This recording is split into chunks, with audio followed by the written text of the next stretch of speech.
Сәлем достар, менің арнама қош келдіңіздер. Менің бүгін сіздермен өте керемет жаңа жылдық шырша бәлішімен бөлісетін боламын. Менің видеомды қарамас бұрын менің арнама тіркеліп лайк басып қойыңыздар.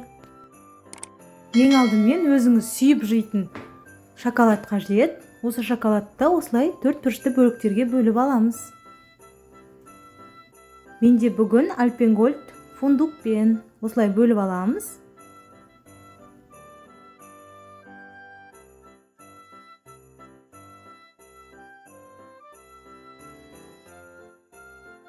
Келесі бізде қатпарлы қамыр қажет болады. Қатпарлы қамырымызды осылай бөлікке бөліп аламыз. Сопақша тәрізді етіп жайып аламыз. Осылай пергамент қағазымызға жайып аламыз. Және осы видеода көрсетілгендей етіп, пышағымыздың көмегімен қамырымызды бөліктерге бөлеміз.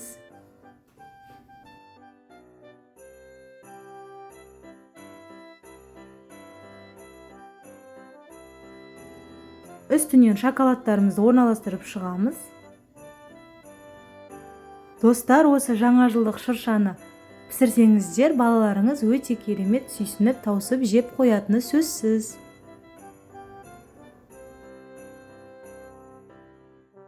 Қамырымызды дәл видеодағыдай етіп, бір-біріне жабыстырып, орап шығамыз.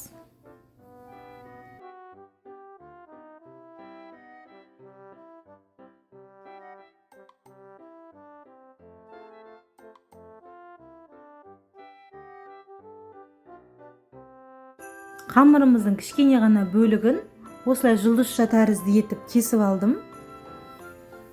Шыршамыздың жоғарғы жағына қоятын боламыз.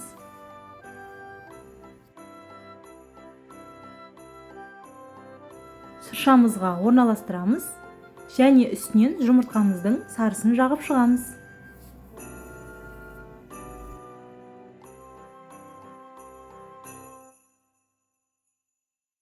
Үстінен осылай кондитерский посыпкаларымызды сеуіп шығамыз. Қызып тұрған пешімізде 200 градуста 15 минут пісіріп аламыз.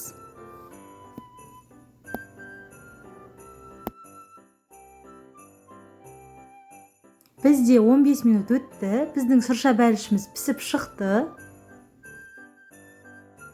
Достар, осы шырша бәлішіміз жаңа жылдық столыңыздың көркін ашатыны сөзсіз.